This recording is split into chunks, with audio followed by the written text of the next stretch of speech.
अगर बात की जाए किसी ऐसी जगह की जहां दुनिया के तमाम बड़े लोग शामिल हों, पर उधर कानून, शर्म और इंसानियत तीनों गायब हों, तो आप क्या कहेंगे?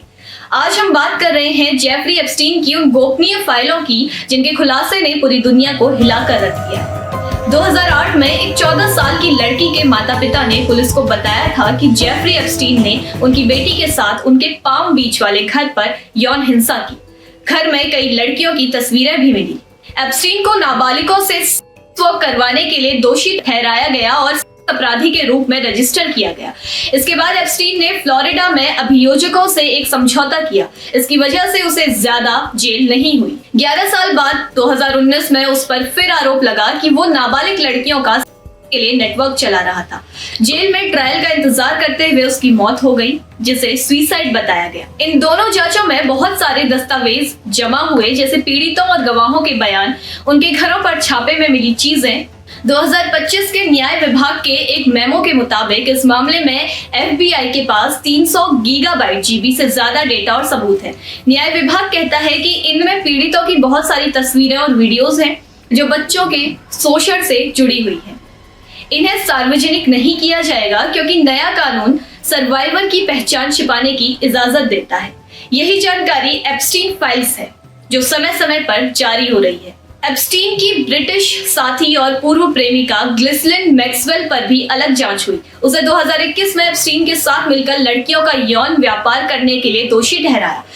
एप्स्टीन फाइल से जुड़े 30 लाख नए दस्तावेज जारी किए गए हैं। कुछ सामग्री पहले ही सार्वजनिक हो चुकी है, जिनमें तस्वीरें भी शामिल हैं। इससे पहले कमेटी से एप्स्टीन की संपत्ति के हजारों दस्तावेज आए, जिनमें ज्यादातर ईमेल्स थे। सितंबर 2025 में एक बर्थडे बुक जारी हुई जिसमें ट्रंप के नाम वाला एक नोट था। हालांकि ट्रंप ने ये नोट लिखने से इनकार किया। ट्रंप के राष्ट्रपति बनने के कुछ हफ्तों बाद ही फरवरी 2025 में न्याय विभाग और एफबीआई ने एप्स्टीन फाइल्स का पहला चरण जारी किया। कुछ दक्षिणपंथी प्रभावशाली लोगों को व्हाइट हाउस बुलाया गया, लेकिन उन्हें सिर्फ 341 पेज मिले जो ज्यादातर पहले से सार्वजनिक रूप से उपलब्ध थे। इसमें एप्स्टीन के प्लेन के उड़ान रिकॉर्ड और उसके किससे संपर्क रहे ये बताया गया, लेकिन इसमें से भी कुछ नाम छुपाए जा रहे हैं। अमेरिकी संसद में वोट एक डिस्चार्ज पिटीशन से हुआ जिसमें 2018 सांसदों के हस्ताक्षर जरूरी थे। 4 रिपब्लिकन और सभी 2014 डेमोक्रेट्स ने हस्ताक्षर किए। 18 नवंबर को वोटिंग हुई और व्हाइट हाउस में 427 से बिल पास हुआ। लुइसियाना के रिपब्लिकन सांसद क्ले हिंसिंग इकलौते ऐसे शख्स थे जिन्होंने इसका विरोध किया, जबकि कुछ सांसद वोट नहीं डाल पाए। हाउस के बाद सीनेट में बिना विरोध के ये पास हुआ और ट्रंप ने हस्ताक्षर किए। इस प्रक्रिया के बाद भी फाइलों का पूरी तरह से रिलीज होना मुश्किल है। अटॉर्नी जनरल पाम बॉन्डे के पास अधिकार है कि वे किसी भी जानकारी को रोक सकती है जो जांच को नुकसान पहुंचाए या पीड़ितों की पहचान बताए।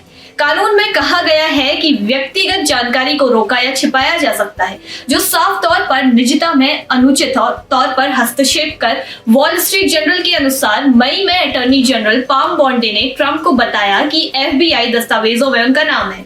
ट्रंप एप्स्टीन के पुराने दोस्त थे। अखबार ने लिखा कि नाम होना गलत काम का सबूत नहीं। व्हाइट हाउस ने इसे फेक बताया, लेकिन राउटर्स के एक अधिकारी ने कहा कि ट्रंप का नाम होने से इनकार तो नहीं किया गया था। सार्वजनिक दस्तावेजों में कई और भी बड़े नाम आए हैं, जिसमें एंड्रयू माउंटेबेटन विंडसर, पूर्व प्रिंस और किंग चार्ल्स III के भाई पूर्व राष्ट्रपति बिल क्लिंटन और माइकल जैक्सन भी शामिल है। क्लिंटन और ब्रिटिश राजघराने ने एप्स्टीन के अपराधों की जानकारी होने से इनकार किया। जैक्सन की 2019 में मौत हो चुकी है। सितंबर में जारी फ्लाइट लॉग ऐसे दस्तावेज जिनमें एप्स्टीन के स्वामित्व वाले निजी जेट विमानों के यात्राओं की सूची है। इसमें एलन मस्क और माउंटबेटन विंडसर का नाम था। माउंटबेटन विंडसर ने गलत काम से इनकार किया, जबकि मस्क ने कहा कि एप्स्टीन ने उन्हें द्वीप पर बुलाया था, लेकिन उन्होंने जाने से साफ मना कर दिया। 12 नवंबर को जारी ईमेल में क्लिंटन के पूर्व ट्रेजरी सेक्रेटरी लैरी समर्स और ट्रंप के पूर्व सहयोगी स्टीव बैनन का नाम आया। समर्स ने कहा कि वे अब सार्वजनिक कार्यों से पीछे हटेंगे और उन्होंने एप्स्टीन से संपर्क रखने की गलती की जिम्मेदारी ली। ट्रंप का नाम भी कई बार आया, लेकिन उन्होंने भी हमेशा आरोप खारिज किए। ऐसा महसूस होता है कि ट्रंप और एप्स्टीन कई सालों तक दोस्त थे। उनका सामाजिक दायरा एक जैसा था। पहले जारी फाइलों में ट्रंप का नाम एप्स्टीन की ब्लैक बुक में था। फ्लाइट लॉग से निकली जानकारी के मुताबिक भी ट्रंप ने कई बार एप्स्टीन के प्लेन में सफर किया। 1990 के दशक में वे साथ में हाई क्लास पार्टियों में दिखे। CNN की तस्वीरों में एप्स्टीन ट्रंप की शादी मार्ला मैपल्स में थे। 2002 में ट्रंप ने एप्स्टीन को शानदार आदमी कहा। एप्स्टीन ने बाद में कहा कि वो 10 साल तक डोनाल्ड का सबसे करीबी दोस्त था, लेकिन ट्रंप कहते हैं कि एप्स्टीन की पहली गिरफ्तारी से 2 साल पहले ही उनसे झगड़ा हो गया था। 2008 तक ट्रंप कहने लगे कि वे एप्स्टीन के फैन नहीं रहे। व्हाइट हाउस कहता है कि झगड़ा एप्स्टीन के व्यवहार की वजह से हुआ और ट्रंप ने उसे अपने क्लब से निकाल दिया क्योंकि वो घिनौना शख्स था। जबकि वॉशिंगटन पोस्ट का कहना है कि झगड़ा फ्लोरिडा के किसी जमीन को लेकर हुआ था। ट्रंप के मेक अमेरिका ग्रेट अगेन मागा आंदोलन के कट्टर समर्थक लंबे समय से मानते हैं कि सरकारी अधिकारी एप्स्टीन के जीवन और मृत्यु से जुड़े अहम सच छुपा रहे हैं। कुछ का मानना है कि अमेरिकी समाज के सबसे ऊपरी तबके पर बच्चों के यौन शोषण का एक गिरोह चल रहा है जिसे सरकार का संरक्षण प्राप्त है। ये बात क्यू नाम के एक गुप्त व्यक्ति के रहस्यमय संदेशों से फैली। कुछ का तो ये भी दावा है कि एप्स्टीन इजराइल सरकार का एजेंट था। आम लोगों के मन में कई ऐसे सवाल हैं जिनके अभी भी जवाब नहीं मिले हैं, जैसे फ्लोरिडा में एप्स्टीन को इतनी हल्की सजा क्यों दी गई? क्या इन काले कारनामों के पीछे सिर्फ एप्स्टीन और मैक्सवेल ही थे? उनसे जेल में आत्महत्या कैसे की गई? हालांकि एप्स्टीन की मौत के एक हफ्ते बाद ही न्यूयॉर्क के मेडिकल एग्जामिनर ने आधिकारिक तौर पर एप्स्टीन की मौत को फांसी लगाकर आत्महत्या करार दे दिया था। 66 वर्षीय फाइनेंसर का 10 अगस्त 2019 को जेल में शव मिला। अमेरिकी ब्यूरो ऑफ प्रिजन्स ने पहले ही उसकी मौत को संभावित आत्महत्या बताया था, लेकिन इसके बावजूद कई तरह की साजिश की थ्योरीज सामने आती रही कि न्यूयॉर्क की बेहद सुरक्षित मेट्रोपॉलिटन करेक्शनल सेंटर जेल में एप्स्टीन की मौत कैसे हुई।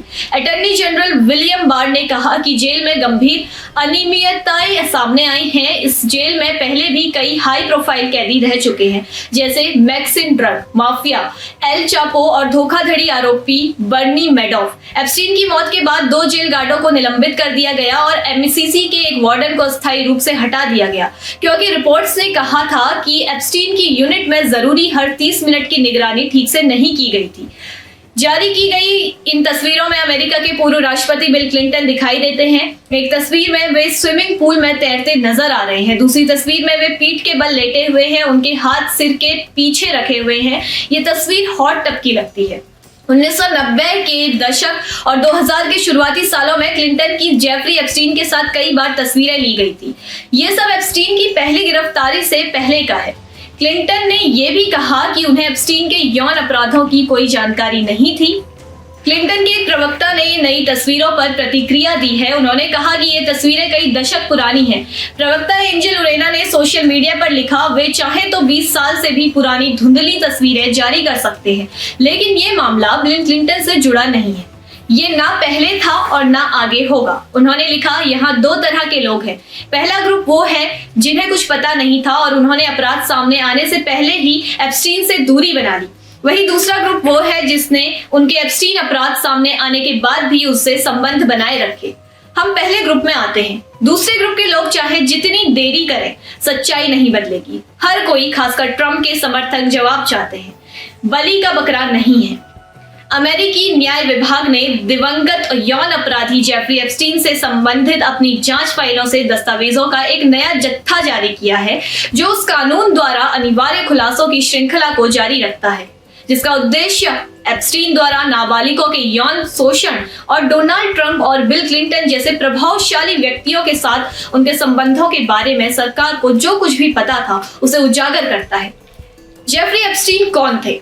जेफरी एप्स्टीन संयुक्त राज्य अमेरिका का एक वित्तीय व्यवसायी था जिसे यौन अपराधों के लिए दोषी ठहराया गया था और उस पर यौन उद्देश्यों के लिए महिलाओं और लड़कियों की तस्करी के आरोप लगे थे।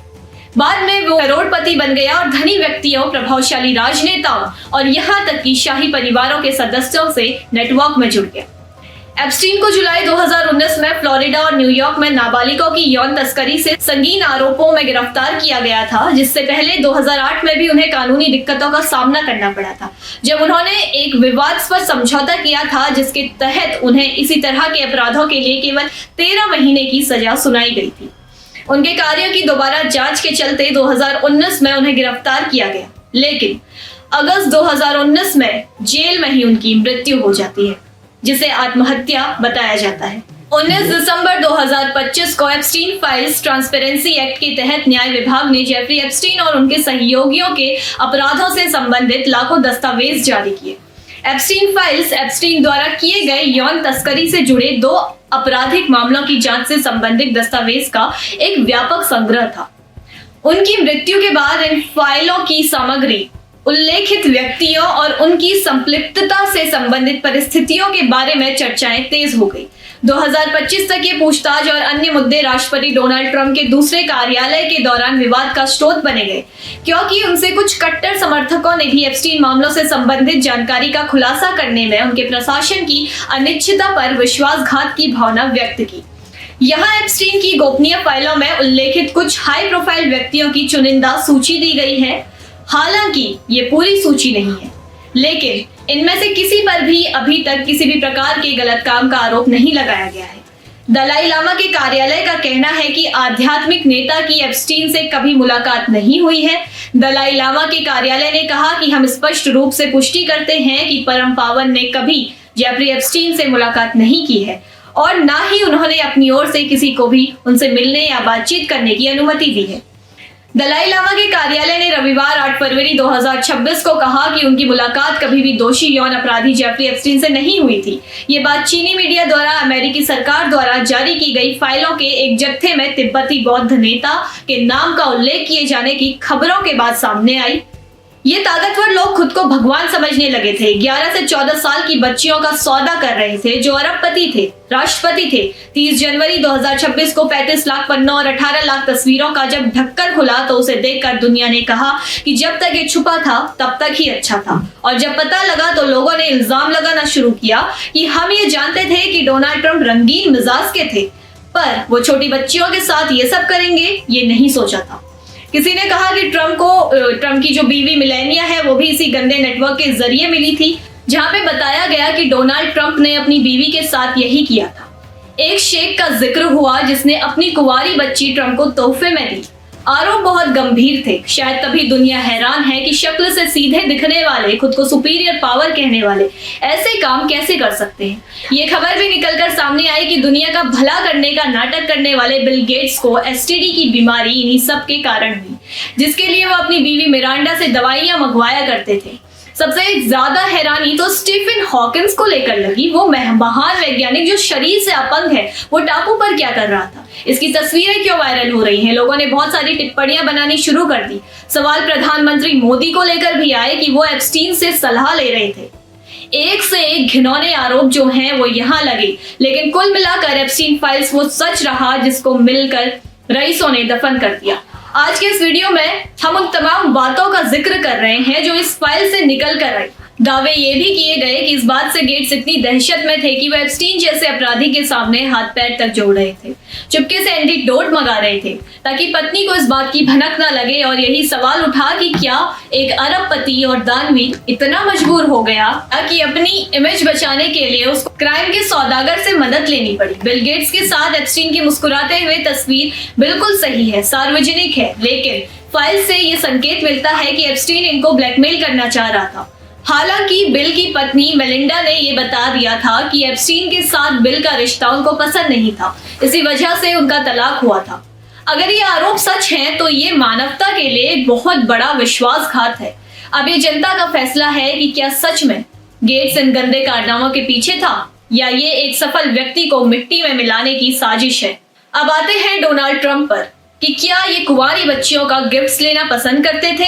इस फाइल में ट्रंप को लेकर सबसे ज्यादा तीखी बातें निकलकर सामने आई हैं, क्योंकि उनके साथ और एप्स्टीन के रिश्ते केवल एक सामाजिक नहीं, बिल्कुल बहुत गहरे थे। 2026 की फाइल्स ने उन पन्नों को हटा दिया जिसमें ये सवाल से ढकने की कोशिश की जा रही थी कि उनपे जो भी आरोप लगे कि ट्रंप की बीवी मेलेनिया भी इसी गंदे नेटवर्क के जरिए मिली। एक मेल वायरल हो रहा है जिसमें ये कहा गया है कि एप्स्टीन के प्राइवेट जहाज में उनके बीच में ये सब शुरू हुआ। चौंकाने वाला दावा ये है कि एक शेख ने अपनी बच्ची ट्रंप को तोहफे के तौर पर बेची थी और ट्रंप ने उसे खुशी खुशी स्वीकार कर लिया था।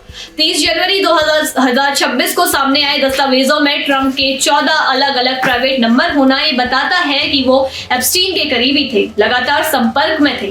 फाइल्स में दी गई गवाहियों के अनुसार ट्रम्प अक्सर एप्स्टीन के फार्म हाउस वाले घर जाते थे जहां लड़कियों की कतारें होती थी। कई तस्वीरें भी वायरल हैं।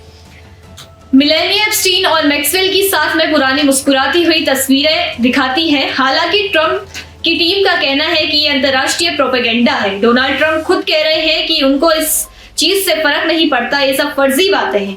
हालांकि ट्रम्प की बहुत सारी फेक फोटोज भी वायरल हो रही है जिसमें वो छोटी छोटी बच्चियों को चूमते नजर आ रहे हैं। ये फोटोज AI जनरेटेड है, लेकिन फाइल्स में दर्ज 1000 से ज्यादा बार उनका नाम और फ्लाइट रिकॉर्ड्स इस बात की गवाही देते हैं कि बच्चों वाली तस्वीरें भले ही फर्जी हों, लेकिन ट्रम्प इन नेटवर्क्स का हिस्सा थे। अब आते हैं स्टीफन हॉकिंस पे। वो व्यक्ति जो ब्रह्मांड के रहस्य सुलझा रहा था, क्या वो भी मासूमों के शोषण में शामिल था? दुनिया जिसे ज्ञान का भगवान मानती थी, उस स्टीफन हॉकिंस का नाम इस लिस्ट में सबसे चौंकाने वाला है।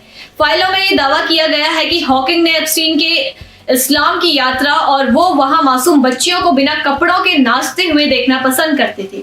क्या ब्लैक होल की थ्योरी देने वाला इंसान खुद ऐसे ब्लैक होल में डूबा था जहां इंसानियत और शर्म का कोई अस्तित्व नहीं?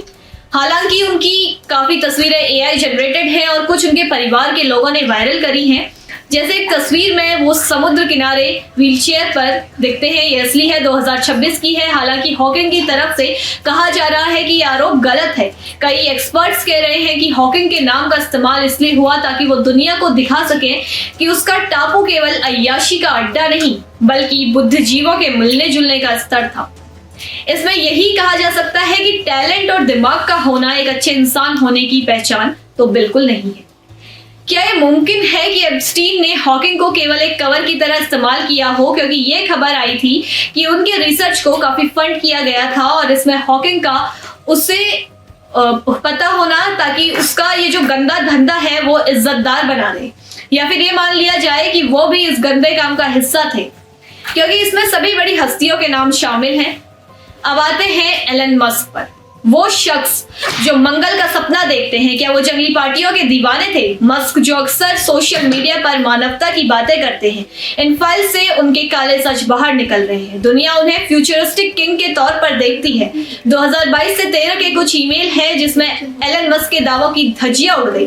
2012 में एप्स्टीन फाइल्स में हेलीकॉप्टर से लोगों के आने की संख्या पूछी गई तो मस्क ने कहा कि शायद मैं उस वक्त, यानी कि उनकी पत्नी थी, तुम्हारे टापू पर सबसे जंगली पार्टी करने आएंगे। फिर वो पूछते हैं कि किस दिन ये जंगली पार्टी होने वाली है। ये कोई अनजानी पूछताछ नहीं है, प्लानिंग थी। वो कहते हैं कि मैं काम से बहुत इरिटेट और फ्रस्ट्रेट हो चुका हूँ, अब मुझे एंजॉय करना है। और वो पूछते हैं, बाकायदा इन गंदी पार्टियों में उनकी दिलचस्पी थी। अब ये पार्टियां क्या मासूमों के शोषण वाली थी? बाकायदा ईमेल है जिसमें लिखा है कि पागलपन की हद तक वो थक चुके थे। एलन मस्क की भी एक फोटो आई है मैक्सवेल के साथ। इसमें मस्क कहते हैं कि वो जबरदस्ती आकर पीछे खड़ी हो गई थी। एलन मस्क ने ट्विटर पर भी कहा कि वो उस टापू पर कभी नहीं गए। बार बार उन्हें बुलाया भी गया, लेकिन एलन मस्क ताकतवर आदमी जिनके पास दुनिया भर की जानकारियां होती हैं। सवाल यह है कि क्या वो इतने नादान थे कि एप्स्टीन की असलियत पता नहीं थी? ईमेल में वो लिख रहे हैं कि वो वहां के माहौल से वाकिफ थे और वाइल्ड पार्टीज को एंजॉय करने जाते थे उस जगह पर जहां कानून का नामो निशान नहीं था। अब आते हैं 5वें नाम, मीरा नायर पे। इस बार नाम जुड़ा है मशहूर भारतीय फिल्म मेकर मीरा नायर का। सोशल मीडिया पर इसे लेकर काफी चर्चा हो रही है, तो चलिए पूरे मामले को आसान भाषा में समझते हैं। अमेरिका के जस्टिस डिपार्टमेंट ने हाल ही में एप्स्टीन फाइल से जुड़े 30 लाख से ज्यादा नए दस्तावेज पब्लिक किए हैं। ये file Epstein files transparency act के तहत जारी की गई है, जिस पर नवंबर 2025 में राष्ट्रपति डोनाल्ड ट्रंप ने साइन किया था। इन्हीं दस्तावेजों में 2009 की ईमेल सामने आई है जो अमेरिकी पब्लिसिस्ट पैगी सीगल ने भेजी थी। इस ईमेल में लिखा है कि वो घिसलैंड मैक्सवेल के टाउन हाउस में हुई एक फिल्म की आफ्टर पार्टी से अभी निकली है। ईमेल के मुताबिक इस पार्टी में Bill Clinton, Jeff Bezos, film maker Mira Nair और दूसरे बड़े नाम मौजूद थे। ईमेल में फिल्म को लेकर भी बात की गई है जिसे महिलाओं को ज्यादा पसंद आई, लेकिन ओवरऑल रिएक्शन ठंडा रहा। बताया गया है कि फिल्म का नाम नहीं लिखा गया, लेकिन रिपोर्ट्स के मुताबिक ये पार्टी 2009 की फिल्म अमेला से जुड़ी मानी जा रही है, जिसे मीरा नायर ने डायरेक्ट किया था। इस फिल्म में हिलेरी स्वांग और रिचर्ड जेरी लीड रोल में थे। तो कुल मिलाकर एप्स्टीन फाइल से जुड़ा ये नया खुलासा एक बार फिर दिखाता है कि ये मामला कितना बड़ा और जटिल है। इन दस्तावेजों में कई मशहूर और ताकतवर नाम सामने आ रहे हैं, लेकिन अभी तक किसी पर भी सीधा आरोप या अपराध साबित नहीं हुआ है। किसी पार्टी में मौजूद होना और किसी अपराध में शामिल होना, ये दोनों बिल्कुल अलग अलग बातें हैं। फिलहाल सच यही है कि एप्स्टीन केस आज भी कई सवाल खड़े करता है और जवाब अभी भी बाकी है।